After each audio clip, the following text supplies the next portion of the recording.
What is up, everybody, and welcome to Knifecast. It is our first edition of Meet Your Maker, and today we have CMF Metalworks. I am super excited to be bringing this special edition to you guys, and we're going to go ahead and jump right in. Josh, can you tell us a bit about how we got to this point sitting here with Ian? So Ian is the very first custom knife that I've ever seen on Reddit. This was early last year that I really wanted, right? So I've been talking to Ian ever since then. He's become somewhat of a friend, and he made me a knife, and he's making me another knife, and he's somebody that I talk to a lot, and he's a great new maker. And this is our first episode, and he's been wanting to come on this podcast since before it was a reality. So that's how we got here with him. Just really excited to have him here. He's excited about it. Sweet. I don't know what else to say. You're good, man. Very cool. So, real quick intro. I'm Tyler, aka Tovarish Works. We have Frank, aka Dr. Frunky. Hey everyone, Dr. Frunky here. And the guy you were just listening to is Josh, aka Echo Does Knives. Hey guys. So, Ian, let's go ahead and jump into it. The first thing that we want to talk about here is sort of the CMF story. We just want to know the history behind you as a person and as a maker. Tell us about how you got here. Oh boy. I'm trying to think of where to start where it doesn't sound, don't go too early. I mean, I was born at some point. So, yeah, you were sperm, I presume. In the beginning. In the beginning. Which is funny. I'm not a particularly fast swimmer anymore, but I did win that race. One of the only ones I've ever won. And then I lived in Lansdale, Pennsylvania. I was born in Kingston, and then I lived in Scranton with my parents. We moved to Lansdale next to my grandmother and grandfather, where I was a kid, did kid things. From there, we moved to Abington, Pennsylvania, which I didn't know would be the worst place in the whole wide world. I went to high school, and I did good through elementary school, which I guess is a kind of redundant thing to say because I think it's pretty hard to fail in elementary school. Got to high school and learned that people suck. I got bullied relentlessly, and it really kind of shaped me into person I am today, as well as I guess I just kind of got my dad's attitude a little bit, and we call it the Pekarsky attitude. That's not important right now. So I my entire time through high school, my grades weren't super good. I wanted to be a manager of something. I mean, when I was 14, I started working at a restaurant. I was a waiter for 4 years. I started my own lawn mowing business when I was 12. My dad kind of taught me from an early age to work with my hands. My dad is an engineer. He loves to do kind of hands-on stuff, works on his motorcycle, his bikes. He's an amazing carpenter, mostly for around the house type stuff, never for money. But he taught me how to use my hands. He taught me really the ropes around machines, tools, kind of the basics of working on cars, which I didn't really pick up particularly well. And then I kind of got to high school, and my parents had high hopes for me. They wanted me to go to college. They really wanted me to turn my grades around. And I just kind of went downhill. I didn't put in the effort that I needed to in high school. And I did get into college. I started going to Montgomery County Community College. And my major was in, oh God, it's been a few years. I think it was in management, business management. You can tell you weren't a good student because you don't remember what your major was. I hated college. It was a immense waste of money, for me anyway.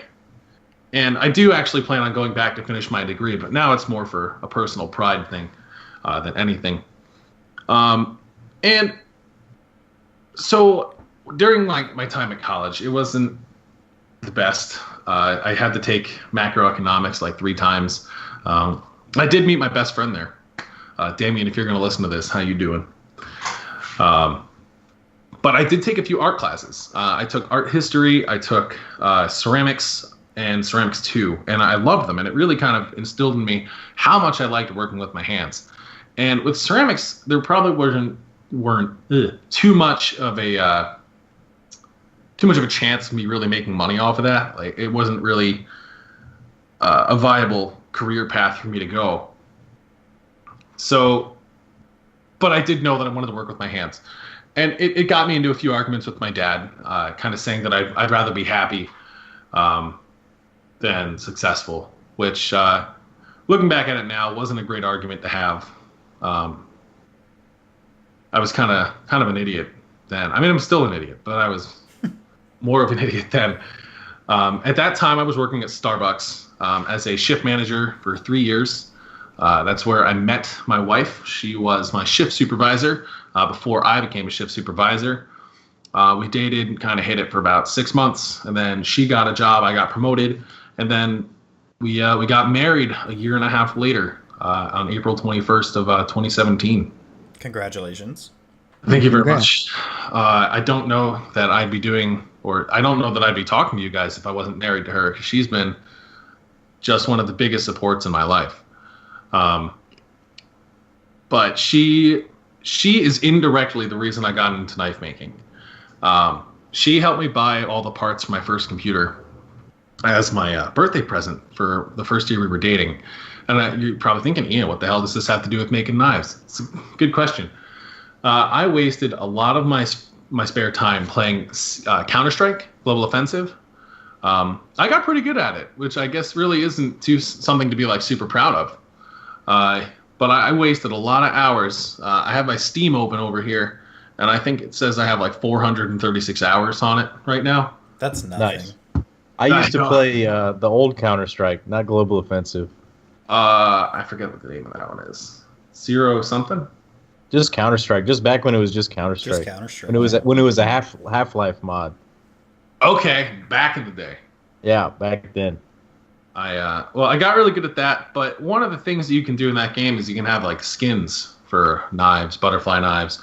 And while I played, I didn't really have the money. I mean, my paycheck when I was working at Starbucks was like, on a good week, it was like $400, and that was working like a full 40-hour week every week, and that was a paycheck for 2 weeks.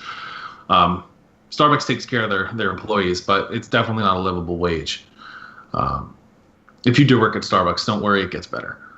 I paid my dues there, I can say that. So the knife making thing and working at Starbucks kind of overlapped for about a year, where I was really into those skins. So I started looking around online, and I kind of got into the ballad song community, because that's where I feel like a lot of kids and teenagers are kind of drawn to. I mean, everyone loves knives, but you play Counter-Strike, you look at the ballad songs, because that's one of the more rare skins that you can get in there. So I remember going on Blade HQ. Finding Blade HQ was like someone pointing me at heaven and saying, there it is. And that's kind of what it felt like. I mean, that was back when the Benchmade 51 was, I guess, I don't want to say more popular than it is now. I think it's still popular. I'm kind of detached from the Battlesong community a little.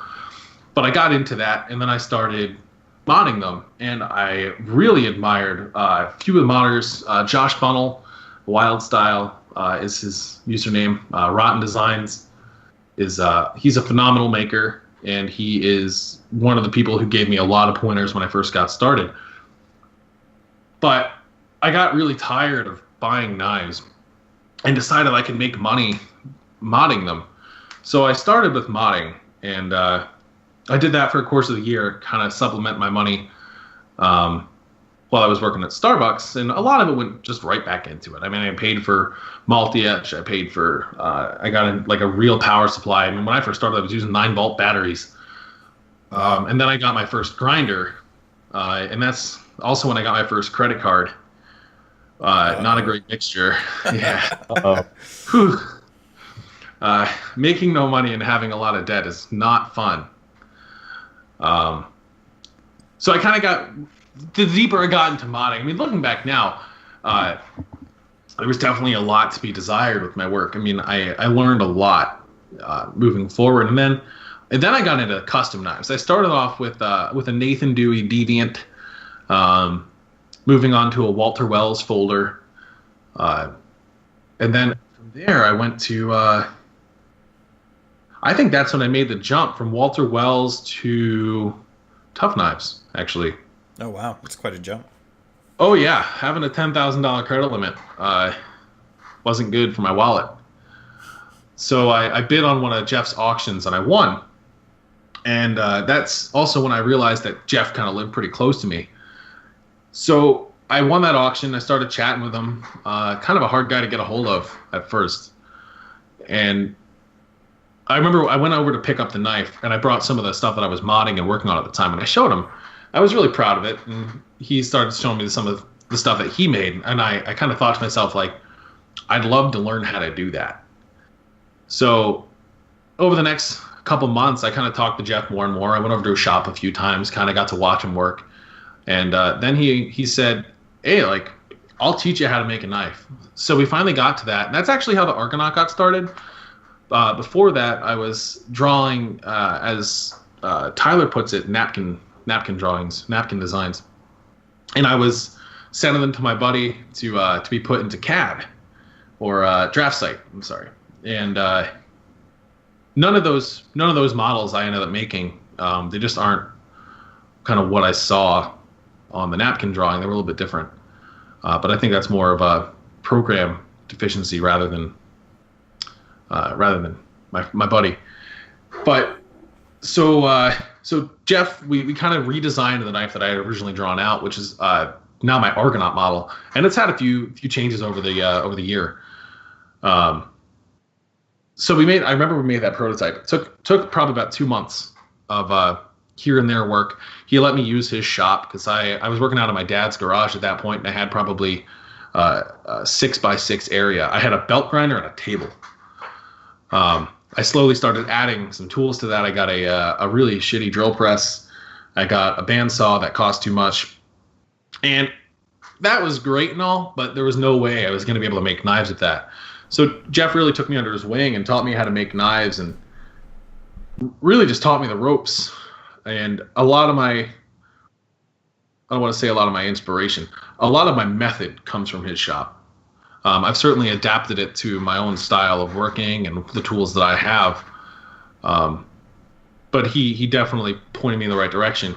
So I ended up working with him for about, I want to say 6 to 8 months. Just kind of making knives here and there. I think in the time that I worked with him, I made a total of, I want to say 12 knives.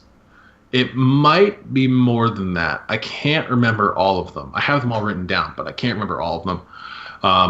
And that's actually when I quit Starbucks. When my wife and I kind of decided that we were going to come out here to Arizona for her job, kind of relocate, I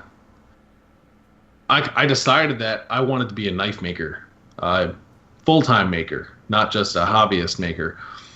So I quit my job at Starbucks on January 4th of 2017 and just made knives with Jeff until I moved in May. It was the most stressful 3 or 4 months of my life. I'm happy I made it through it. And it's just been incredibly rewarding to be able to do this. I moved out here. It was tough at first, kind of not having anyone to look over your shoulder. I mean, if I ever had a problem, I could go to Jeff and say, hey, Jeff, why is this problem happening? And he'd point me in the right direction, which is, as I learned now, it's actually still a way that if I have a problem, I can get it fixed, or at least be told how to start fixing it. Right. And I guess here I am now. I keep trying to learn what I can. I work with new materials, new methods, new tooling. Trying to push the envelope of what I can do. And I guess that's where I am right now. I'm full-time. My books are closed. Thank you to everyone on them. I think I'm booked out until the end of 2019-ish. I do have a solid wait list, and that time frame should include those people. So yeah, that's kind of how I got here. I feel like I'm missing some details in there. If you're listening to this and you think I'm missing some details, feel free to shoot me an email at cmfmetalworks@gmail.com telling me I'm a dipshit. Nice self-deprecating plug. I didn't realize you had spent so much time with Jeff. That's really cool to learn that. That's awesome. Yeah, Jeff has been a huge role in my knife making career, and he's a phenomenal friend and phenomenal person. Well, so you told us about sort of where you came from and what's been going on in terms of your influences, but what about you as a maker? What's your philosophy now that you're your own maker? You've made, I think you said 120 something knives now. I think it's somewhere around there. It's probably less than that. It's probably a lot less than that. That's amazing. So tell us a little bit about you as a maker and your philosophy in terms of the knives that you make and why you make them and why you name them what you name them and how you like to run your business, I guess. With, some of the special details, of course, you can hold on to, obviously. All right. I'm going to try and go in order of what you just said. All right. So the whys behind my design. One of the things that Jeff taught me was to look at everyday objects, see how they're designed, find patterns and lines that you really like, and apply that to a knife. I designed my Crusade model after a race car. I can't remember which race car, but one day I was out and I kind of saw that real nice flowing like curve, and I really liked that. So I thought I can add that to a knife. And I like Bowie knives, and I just kind of kept drawing. I don't use CAD. I don't use DraftSight. I am inept when it comes to those programs. My CAD is pencil and paper, and occasionally alcohol. Not one of my designs doesn't have that behind it. The great inspirer. Oh yeah. Back when I lived in Lansdale, I used to go to the bar with a pencil and paper, get a few beers, and that's what I did. I'd spend my nights drawing out knife designs. And that's actually where the original design for the Argonaut came. And then Jeff kind of helped me mold it into what it is now.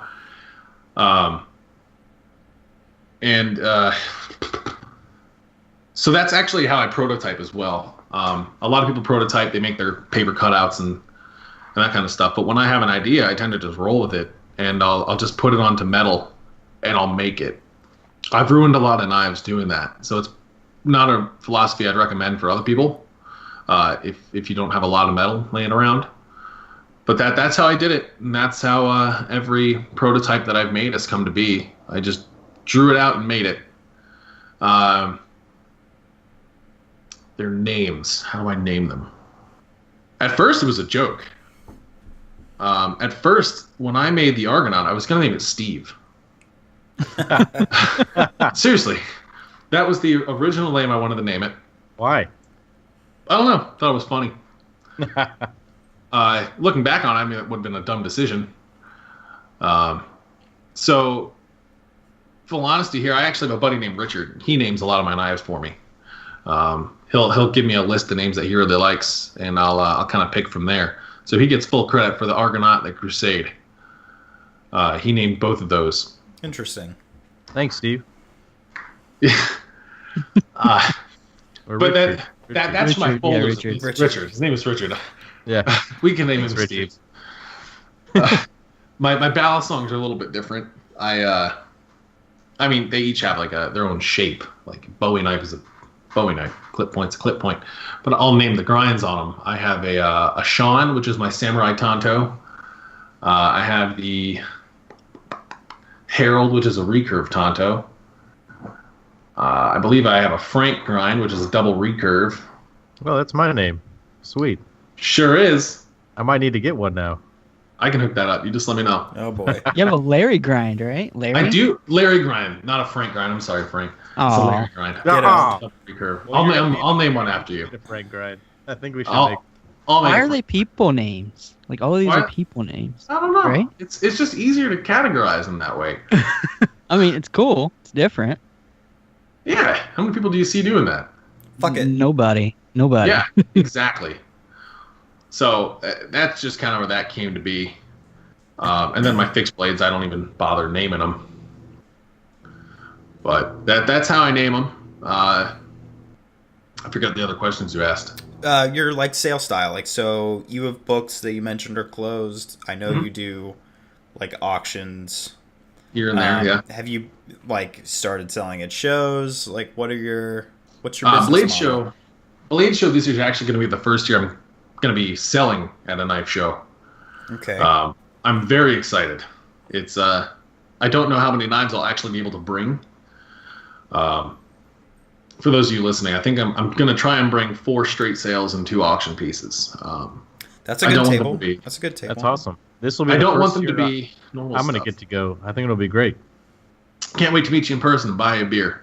Yeah, man. Other sales style. I mean, I like doing straight sales.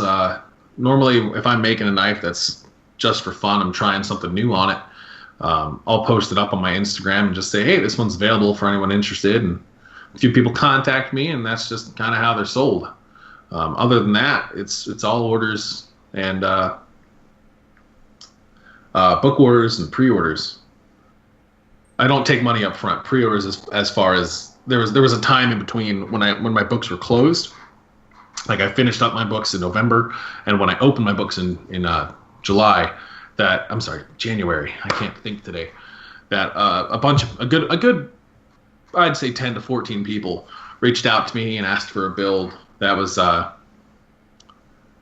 I put before all the other ones before I opened my books. So those are the ones I'm actually still working on. I'm hoping to begin my book orders sometime in March. So I did that. I did those pre-orders, and they were for all return customers. And that's really the way I sell. I mean, I have right now a retailer order with PVK Vegas. They have an order in my books for a few Balisongs, 6 of them currently. Wow. That's a pretty good amount. Cool. Yeah, 2 full dress, 4 dress downs. So if you're interested in any of those, go hit up PVK. They'll be the ones kind of taking care of those. I say a lot. Sweet. Oh. Yeah. You're good. Cool. So what we have here is a bit of a Q&A session set up.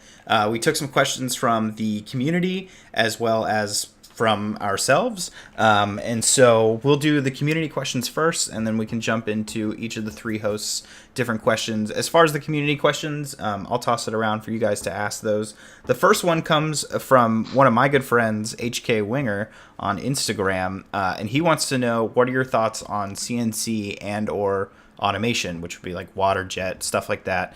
Now, you've already mentioned that it's not something that you feel comfortable with, but like, I think the way he wants to angle it and the way I would angle it is, what are your thoughts about how that is used in the industry and, in the sort of custom knife world? Do you think it takes away from anything, or what are your opinions there? As you said, that's a tough question. From my understanding of it, learning CNC and learning how to design a knife in CAD probably takes just as much, if not more, effort than prototyping with pencil and paper and metal. I think Brad Sullard is a really good example of this. He's one of my favorite makers, and I know that he uses CNC for a lot of his work, but it's artistic CNC. A lot of these makers that you see doing CNC stuff aren't so much using the CNC to increase production volume. I mean, sure, that is a side effect of it, but I think a lot of them are using it to do things that other people can't do by hand. I believe it's Michael Birch who does the windowing or venting effect that he calls it. I believe that's done with the CNC. I could be wrong. I could be 100% incorrect on that. But I've been to Brad's shop, and he is doing some of the most amazing shit you've ever seen on knives. And a lot of handwork goes into it still. And I think I don't want to say it's bad. I think you have to appreciate it for what it is. I feel like I'm just kind of mumbling at this point. Well, no, if you need support, I agree with you. Yeah. You just think it's different, right? It's such a tough one. It is different because that's not the market that I'm in. Right. Yeah. I mean, if you've ever seen my parts, I just get rectangles cut, like super rough rectangles, that have the basis of my stop pin track and a lock bar cut. Everything else I do. I shape each one. I cut them out on the bandsaw. I grind them. I shape them. Heat treat them in house, and that's how I personally run my business. I do plan on kind of eliminating the water jet aspect completely at some point. My thoughts on CNC to kind of summarize everything that I said. I think that CNC has its place in custom knife making, and a lot of it is being used for really over-the-top artistic products. GTC knives, Brad Southard, Michael Birch are all using CNC to just raise the artistic level and quality of their knives to a place that they just couldn't match with handwork. That's not to say other people making handmade knives aren't that quality, but the CNC allows them to do artistic things that you just cannot do by hand. 100%. Or very few people can do by hand. And I think that people see CNC as a cheat. I think they should try and learn how to do CNC and then go back to that maker and tell them that they're fine. Yeah, I've tried using Autodesk and I am lost. But one of my best friends, Jeff Dumas, making the X10 models and balisongs out of New Hampshire, taught himself how to do G-code, Fusion, Autodesk, DraftSite, all of that by himself. And that in itself is an art. And any maker out there using CNC to make their product better and just higher quality with things that you wouldn't see normally, I think that's A-okay. And more power to them. Faux show. Josh, do you want to ask a couple of Sterny Poo's questions? Sure, yeah. So Sterny Poo, he has asked like 3 questions of you. This guy is a huge fan, it seems like. So for the first one, he's just wanting to know how many hours a week, on average, does it take for you to make a knife? Normally I work 7 days a week, 5 hours on the weekend each day, and then I work from 8 a.m. to around 7 p.m. weekdays. And that is 8 to 5 in the shop, and then 2 hours just kind of responding to Instagram messages, emails, ordering materials, ordering drill bits, belts. And so I'd say probably an average of 60 to 70 hours a week. And it's easily a full-time job. Yeah, and are you focusing on more than one knife or more than one knife? How are you focusing your time? It depends on what I have lined up. Some of these hidden hardware knives that I've been making take a lot more focus than making a EDC model frame lock. Right. For instance, your Argonaut liner lock took me close to 10 days. I'm sorry, but I love that knife. That's why I do it. I love making them. But it's definitely more of a how in depth that knife is going to be is how many knives I can work on. Okay. I can work on 2 or 3 balisongs at a time because it's very similar kind of automation for everything. Like what I have to do, not automation as far as CNC. I don't have a CNC machine. Copy paste, right? Kinda, yeah. I can do the same thing to each part over and over. As with a hidden hardware liner lock, it's all blind holes. I mean, I have to individually drill each one, hand tap them. So for some of these higher end, like hidden hardware knives, liner locks and stuff, I'll generally only work on one. But if I'm working on frame locks, I can work on 2 or 3 at a time. Okay, sweet. He's also asking, whose knives do you collect and who do you draw inspiration from? Whose knives do I collect? I have a Strider. I love zero tolerance knives. Spyderco is absolutely my go-to. Whenever I wake up in the morning and have to carry something, I always reach for my Spyderco Native in S110V. I just don't think there's a better production knife anyway. They work, right? Yeah, it's phenomenal. It's simple, but what more can you ask? It's a lockback design with an amazing steel, great handle material by a company that really puts in quality at a phenomenal price. Right, and it's a tool through and through. Absolutely. You're not carrying a Spyderco Native to show off to people. You're carrying that to get shit done. Yep. But I do find myself leaning to, as far as custom makers go, I love Dalibor, Robert Carter, who's also been an incredible help. John Gray. I love Tough Knives' work. Jeff is not only a friend, but I love his work. I like some of the South African makers. I believe it's a Trevor Berger knife that I have in my collection. I have a Strider. Shout out to South Africa, baby. What? That's cool. And then I do Strider's like some from of the South Mexican Africa? stuff. Trevor Berger? Oh my god. Oh, I thought he said Strider from South Africa. Do you My own bad. some other? Do you own some other custom knives from these guys? Yes. When my wife and I decided that we were going to buy a house, I unfortunately had to sell some of them. But for a while there, I had a Dalibor unnamed. I had a Robert Carter. I forget the actual model name, but it was absolutely gorgeous. It was made of his Rob Maskus blade steel. It was a San Mai with a Rob Maskus clip. I really love that want one knife. of these. Yeah, they're gorgeous. He's a nice guy. Just reach out to him or join his Facebook group. His Facebook group is pretty active. Yeah, very. He's a funny guy. Yeah, like I said, I own a Strider. I have I in front of me actually. I have a Tachyon 3 custom edition with the Intrepid Damascus and DLC handles. I have. I guess it's kind of custom. I have a Ben Koenig Arius that was modded by Fanatic Edge on Instagram. Cool. And that's, I mean, it's always changing. I have a good bit of battle songs. Man, I have a lot of production knives. I really like the Arius. That's a good knife. Unfortunately, mine has a detent problem, but the build quality is phenomenal. I just need to find time to talk to Ben about it. Yeah. Yeah, I've heard he's very, very approachable, very good guy to deal with. As have I. Bill? Yeah. Oh, yeah. Bill's a nice guy, man. Bill, not Ben. Oh, Yeah. God, now I feel like an ass. Sorry, Bill. Okay. It's all right. No, he's a super nice guy. He'll answer your message. All right. So the last question Mr. Sterny Poo has for you is design prototyping process. What's difficult and what's fun?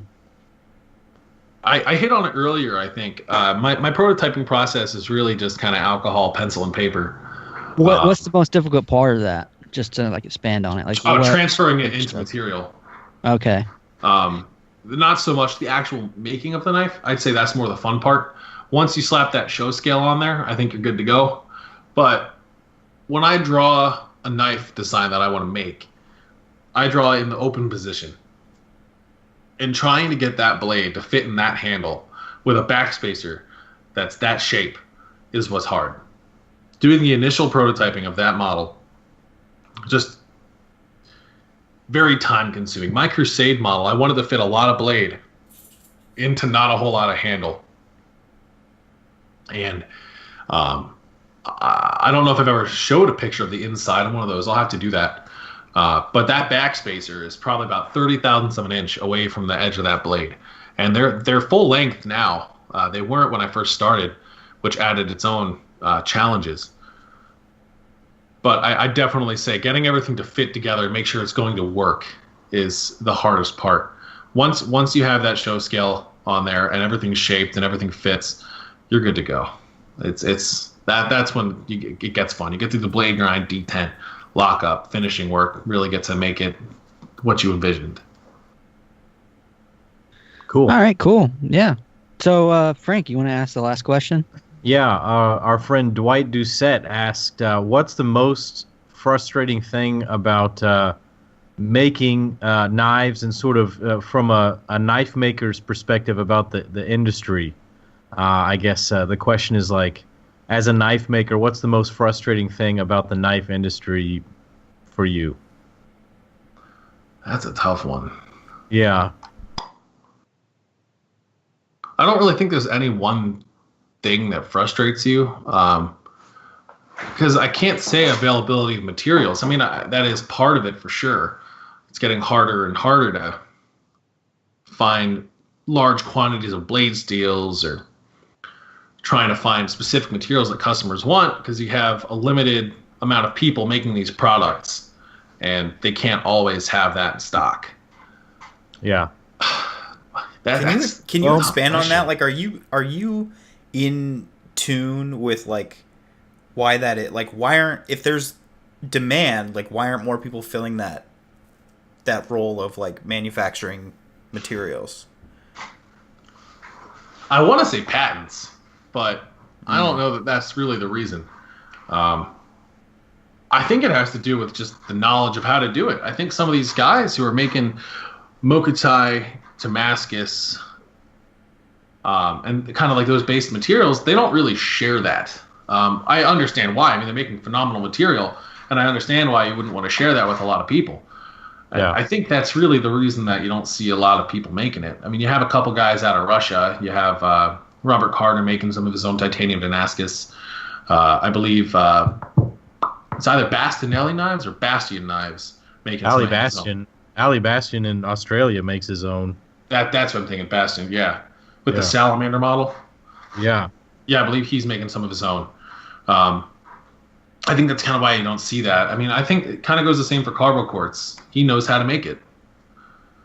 Yeah, it's a skill. It's a craft that only a few people have and do it well enough to sell it and have the demand for it. Exactly. They hold it close to their collar, yeah. I'm told that the carbo quartz guy is just that he is the only person licensed to deal it in the United States, and that it comes from watchmaking, and that he is monopolized the ability to sell it in the U.S. and is marketing towards knife makers. I was under the impression that he made it. Is that incorrect? Yeah, I'm not sure. That goes against what I've been told, but I mean, I know that it existed in watches for a good amount of time before we ever saw it. I thought it was a Damn, man, I did European not know European manufactured thing, but yeah, not, I also think that. and then distributed here. Well, I suppose maybe I can take this discussion we're having and sort of springboard into one of sort of my questions. We were going to go into sort of questions from the three of us here, and my question for you was, what are your most favorite and maybe least favorite materials to work with? Because we've been talking about these materials, I'm interested to know what you use. You use all kinds of really beautiful stuff, and you make your knives very ornate, so I'm wondering what you like. I like titanium and XHB. I use a lot of fancy materials. I'd much rather make EDC models all day long. Nice. Why do you like XHP? It's easy to heat treat. You can get a really good heat treat out of it if you know what you're doing. And I've taken a few blades over to Brad's and used his Rockwell tester, and I've hit 62 on the dot every time. Nice. And I like the way it holds an edge. I like the way it grinds. I like the way it takes an acid etch. I just like it as a steel. That's coming from RWL 34, which I used before. And then my least favorite material by far is black Damascus or Zirconsai. It is beautiful, but I also like having things not on fire. Does it make a lot of sparks and a lot of fire? It does. It lights things on fire. You have to clean really well beforehand, but that's not really gonna. I mean, it's gonna help from burning down your shop, but you'll still have dust build up on your tool rest arm, and then that'll one spark, and then that ignites, and then that's just an adventure. That auction knife that I recently finished, I guess when this airs, it'll be a few weeks back. The one with Zirconsai bolsters and zirconium scales. That knife was miserable to make because zirconium by itself really isn't that bad.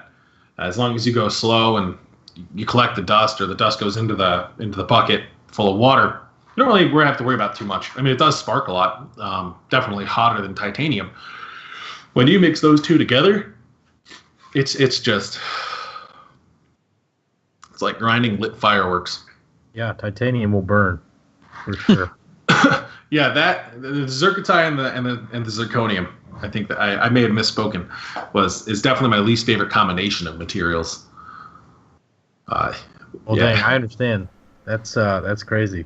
Yeah, I think those are on par with carbon fiber. It's not fun. Just not fun to work with. What makes carbon fiber not fun? The dust and all that stuff? It gets into the crevices of your elbow and then itches for days. God, that sounds miserable. Oh God. Yeah, it's like I don't know how much you play with fiberglass. So it's like Very similar. fiberglass insulation. Like it feels like that. Yeah, like when you get it like on your skin, it's very irritating. Oh and itchy. God, that Yeah. yeah. Wow. It's not the best. You definitely have to make sure you're wearing a respirator with that and G10. But carbon fiber itches a lot. Dang. Well, I appreciate you kind of telling us about that, but I was learning about your stuff. Ian sort of introduced me to your knives and what's going on, so I was curious to know what models you currently make, and if you wanted to tell us a little bit about each of them. Sure. I currently make the Argonaut. This is the last year I'm going to be making it, or at least the last time I'm going to be taking orders for it. And that is a sheepsfoot blade. I think cutting edges it varies depending on if I'm feeling frisky. Normally cutting edge is around 3.25 inches to 3.6 inches, depending on how big I make that choil. It's really curvy. I personally think it feels pretty good in the hand. The liner locks are a little bit thicker than people are normal. Than normal people are used to. And then I have the Crusade, which is a recurve Bowie.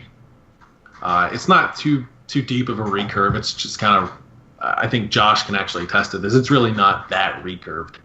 It's just mostly a knife with a lot of belly and That's a pretty beautiful deep knife. hollow tine. I find that one just really beautiful. Oh, thank you. I need to make more of them. It's got enough recurve that you know it's there, but it's not over dramatic. Yeah, I'd say that. I'm a big fan of the clip point, the buoy shape there. It looks nice. Thank you.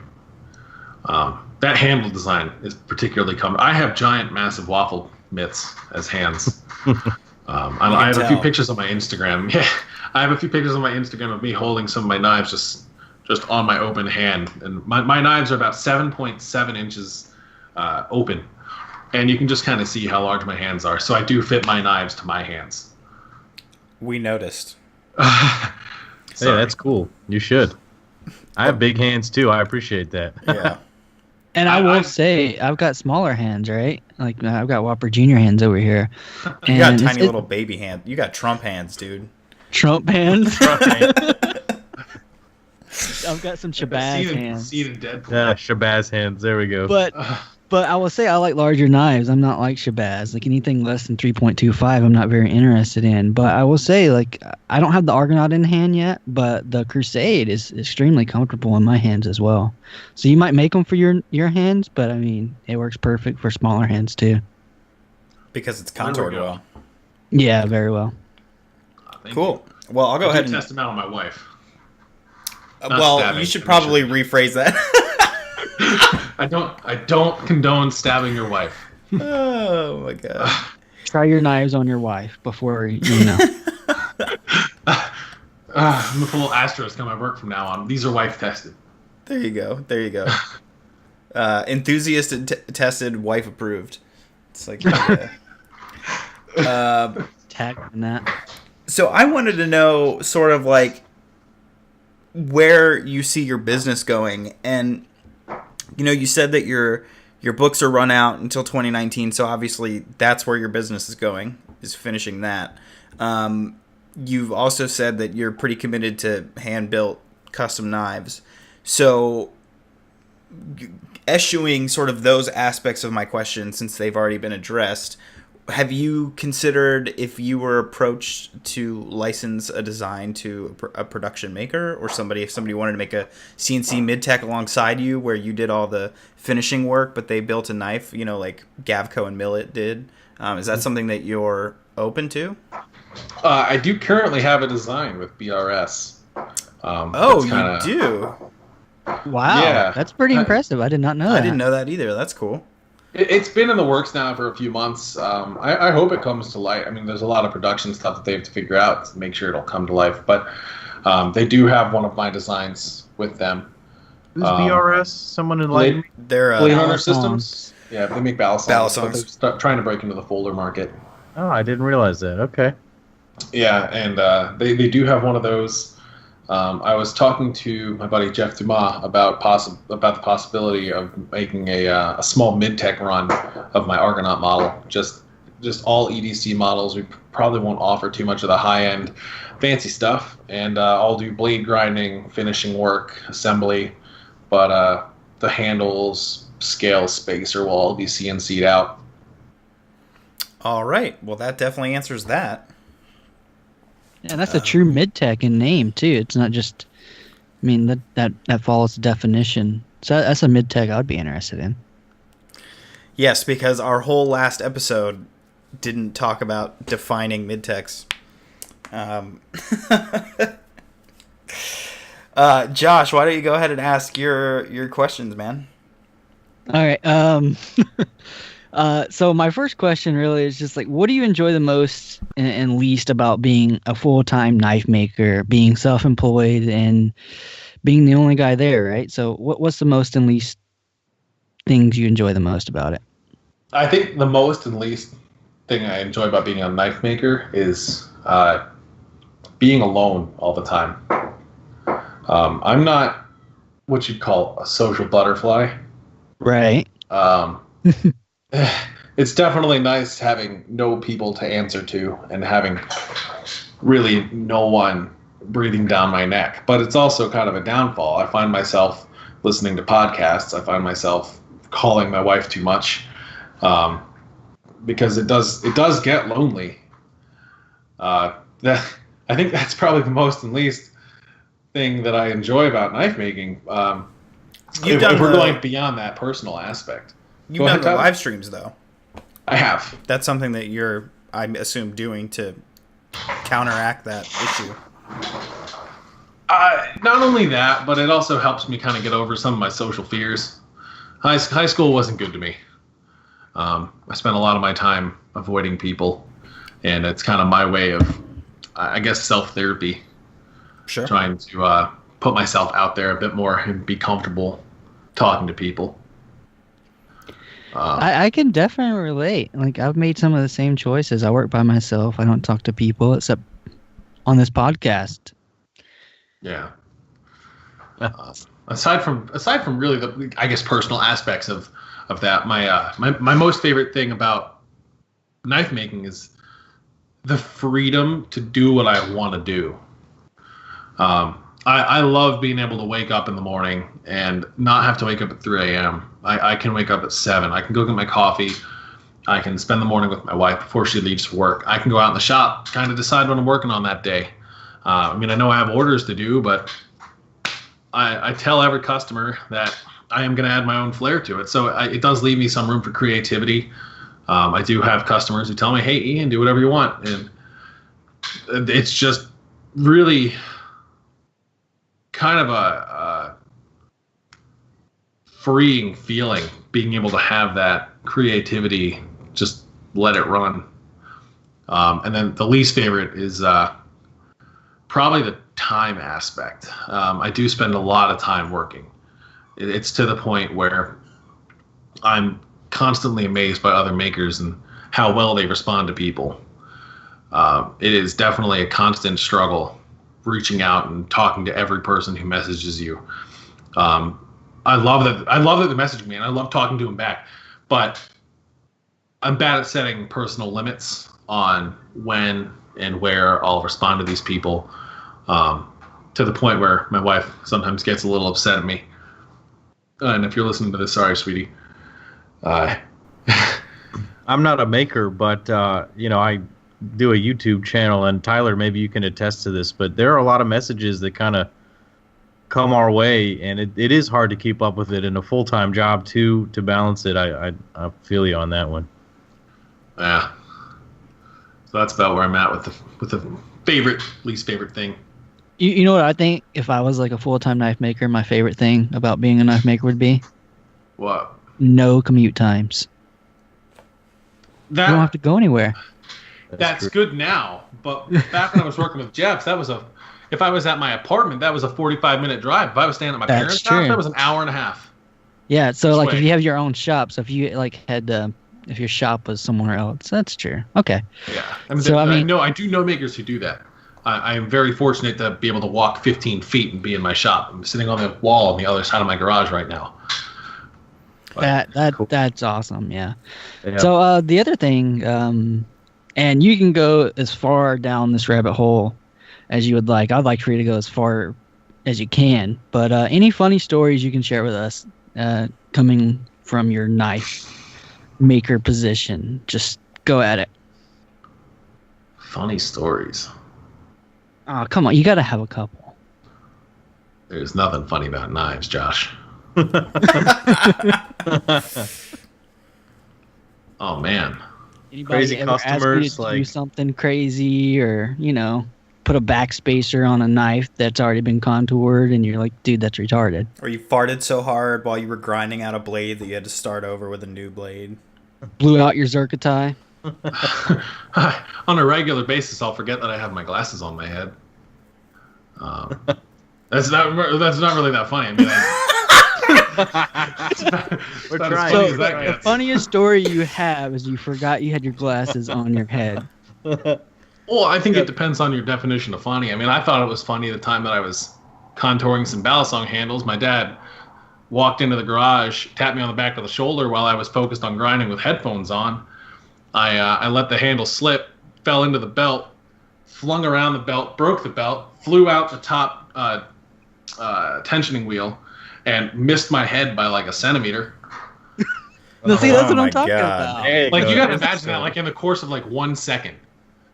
Like, So it I turned had into this a thing jet really valve. going. That's crazy. a ballistic. That's a ballistic balisong.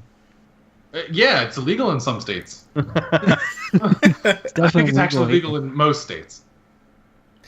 So he learned Alright. his lesson. Don't sneak up on you when you're using extreme power tools. No, I learned my lesson. Lock the damn door. Oh, yeah, fair. There you go.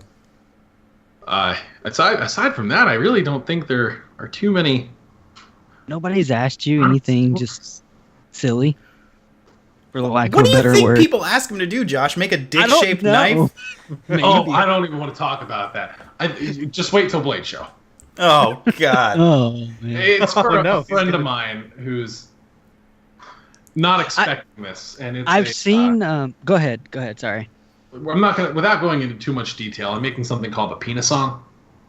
Okay. He's actually Now, doing see, this. this is what I was trying to uncover. Man. Tyler, you nailed it. I man. nailed it. I know. I'm a savant. I did. I'm not going to say who it's for, and I'm certainly not going to go into any more detail than Are they gonna that. post it on Instagram? Because then we'll know. Actually, I'll give one other detail. The design, the overall design of the knife and the etching that will be on it do involve small vinyl penis stickers. Wow. Small final penis sticker. All right. I've seen you draw with an electro pen. I've seen you draw on a customer's knife. I think he was one of your friends, and it was just Yeah, my buddy Zach, I drew Penisaurus Rex on under one of his bolsters. that was a nice knife. That's awesome. Oh, that's good Did you stuff. tell him you were gonna do that? Yes, Okay, good. I didn't give him a Those choice. stories are way better than the glasses on the head thing. Yeah, yeah. I knew if like I I said, kept I'm not that pushing, I funny. could find some stuff. If got you're it. welcome to keep digging, man. At this point, I can't really think of anything too funny. Those are great. The fact I'm that your glad that piece is all under- satisfied you. Well, listen, guys. We've blown through the outline that we had here. Do you guys have any other questions for Ian that you've developed over the course of this cast? So, I've been talking with Ian a lot. He's somebody that I would consider a friend, and just one of the things I've always wondered is how do you balance all this with your normal life? Like you said, you work a lot, right? Mm-hmm. So how does that work with everything else you're going on? I know you have a dog that you have to take care of a lot. I think Or you you can actually did, hear her right? squeaking in the background. Yeah, a little bit. And Yeah. then, of course, your wife. And as somebody that works a lot myself, happy wife is a happy knife life. And sometimes it's almost impossible to balance. How do you balance your life and your job and your passion? Like, how do you keep all those together? Barely, right? Barely is a good word of Such a it. serious question, man. It's How do you live your life? How do you even do it? How do you do it? How do you maintain not being murdered? You just set hours. You set hours that you're not gonna respond to people. You're not gonna. Sorry if I keep laughing. All I hear is my puppy out there just squeaking. That's with 2 doors closed, just nonstop squeaking.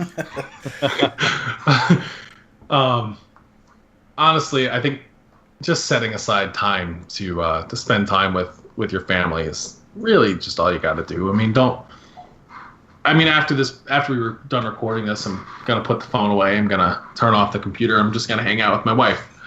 I guess it's the same as anyone else with a full-time job. How else do you kind of live your life? I mean, if you just treat knife making like a job, and just kind of work between the hours that you're in the shop, you're not going to get anywhere. So I do have to extend that. I do have to answer people, but as long as you're putting a lot of your focus into your family, I think that you can live a. Yeah, I guess that's what I was asking, because there's no. I mean, you don't punch a clock, right? There's no start and stop. Everything is at home. Yeah. I mean, if it's a testament to how crazy I want my life to be, we just adopted another dog. So we're a total of 3. I don't know what the hell I'm thinking. 3 dogs? Oh, wow. Yeah. Good. Oh, man. We have 2 dogs, and we foster dogs. And so there's 3 dogs sometimes. And I couldn't even record this podcast for the last week because we had a freaking puppy in here going ape shit. Yeah, my wife picked out a puppy from my wife and I volunteer at a foster family's house and help them out with a rescue named Smiling Dog Rescue out here in Arizona. It's a phenomenal rescue, and that's where we got our first puppy from. But we fell in love with one of the dogs out of this next litter, and we adopted it, and now we have 3 dogs. Boy, oh boy. Oh, nothing's exciting like 3 dogs. Just wait till I have a kid. I mean, 3 years from now, my wife wants to have a kid. I want to have a kid. I think I'm just asking for pain with that one. 3 dogs and a kid. Kids are so worse than dogs. I have an 18-month-old girl right now, and Not if you put them in a cage too. No, like we have a don't do that. cage. No, we have one. It's called like a little playpen area, right? But I literally just hear air quotes, playpen. It's like from the Rugrats. He's Like, getting a little big. He literally goes, yeah, it's a cage. I mean, like a playpen. Well, that's what I call it, because if she doesn't behave, I'm like, I'm going to put you in your cage. You can't say that. She's going to tell her friends at school. She doesn't talk. She's 18 months. All right. She thinks it's funny. All right. No, but she's very smart. So, like, inside her playpen, she will take, like, her toys and stack them all up in the corner, and she would, like, get over it, and then she poured coffee in my laptop and totally ruined it. I had to buy a new one. Why was she drinking coffee? I was drinking coffee and I was getting set up for the podcast, and I was watching her because my wife was busy doing something, and I turn around and she's pouring it all in the laptop, and she just is looking at me, and she's because she Put knows. her in a cage. Because she knows. Yeah. Well, then she went back into her playpen after that. So, Dude, I'm sitting over here imagining like one of those little carrying cages that people bring cats on the planes with. no, So you put it's ease in not- my mind, just confirm that it's not like that. Like at least it's one with like big windows. No, it's like, the Rugrats, like in the Rugrats, when I was a kid, like, how they have the little thing around them. It's like that. So that explains it. Your parents put you in a cage. Yeah. No, I watched them in a cage. This is just getting really weird. Let's just. It's definitely out there. We're good. We're good. Frank, did you have any last words for our man Ian here? I don't really have any more questions. You did a great job of talking and everything. I did want to say thank you very much for coming on and taking the time to tell us about your work and everything. And, you make some awesome knives, and people should definitely be checking out your work. Thank you. Thank you for having me on. It's been fun. All right, so Ian, this is your opportunity to plug yourself, boy. Where can we find you? You can follow me on Reddit. My username is Crazy Motherfucker, with a U instead of an O in the word mother. I made it like years ago. Don't bug me about that. Or do. I'll just ignore you. You can follow me on Instagram at CMF Metalworks, or you can follow me on Facebook. I do have a closed Facebook group, also at CMF Metalworks. If you join that, answer the damn questions. If you don't, I will decline the invitation. And I do have a website, CMF Metalworks, where I do have a full gallery of a lot of the knives that I've made, and it's not frequently updated. So have fun with that. Aside from that, if anyone ever has questions, you can shoot me an email at cmfmetalworks at gmail.com. I'm usually quick to reply. Yeah. And correct me if I'm wrong, you've sourced to Vaser Arms as a dealer in the past, is that correct? Once, yeah. Okay. Is that knife still available? No. Okay, well, hey, guess what, guys? You can't go buy that knife. Yes, I will have knives available at PVK Vegas. PVK Vegas. Coming. Yes. And then shows that we can meet you at, you said your first show ever selling is Blade Show 2018, correct? Correct. Sick. We will see you there. The four of us will be there. So come say hi to Ian. Come check out his table. I got to say, last year at Blade Show, it was Jason Overall's first year, and he's another handmade maker. And meeting him and checking out all his new ideas and his knives at his table was absolutely delightful. So I can only imagine the experience will be similar with Ian. That should be super great. That's gonna do it for this one, guys. Again, thanks so much, Ian, for coming on. My name is absolutely. My name is Tyler, aka Tovarsh Gaming. Tovarsh Works. It used to be Tovarsh Gaming. You said that on the last episode. I know I did. It's because I ran a podcast back then. It's like drilled into my brain. But I am Tovarsh Works on Instagram as well as YouTube, and my review for the CMF Metalworks Crusade will be published by the time this podcast is published. So definitely go over there and check that out for an in-depth look at one of Ian's knives. That should be super sweet. And of course, you can always email me at tovarshworks@gmail.com for any reason whatsoever. Frank, where can we find you? Well, I am on YouTube and Instagram as Dr. Frunky. You can email me at drfrunky@gmail.com. And if I'm not mistaken, that Crusade is coming my way after it's with you, right, Tyler? That's up to Josh. It's ready to get shipped out. If you want it, you can have it, but you gotta give it back send it to me. Frank. No. Send it to Frank, and then have Frank send it to me. Oh, Josh, I don't know if you saw my post on Reddit, but I did dig up rocks with your Crusade. It's pretty badly beaten to hell, man. I'm gonna have That to was fix sarcasm. It better be sarcasm. It was not sarcasm. No, it's an efficient digger. Yeah, I intend to baton with it. And Can you use it in surgery? I wish. That's actually one of my dreams, that I could sneak a knife into the sterile tray, get him to sterilize it. Maybe one day. Hey, I'm making something special. Certainly a 0.19 inch thick blade stock is the right thing to stick into a human body. You know what? Actually, I had another guy on Instagram message me. He's also a surgeon, and we've been chatting recently. And he was like, "If you can find a way to get like a Timascus scalpel or some kind of like custom scalpel made, let me know." So we may need to talk about. I make Damascus scalpels. All right. Well, we may need to talk. You shoot me an email. All right. There we go. Josh, where can we find you? I go by Echo Does Knives on Instagram. That's the best place to find me. You can DM me over there, and we'll have a conversation. Sweet. Awesome, guys. That's Knifecast signing off. We'll see you guys next time.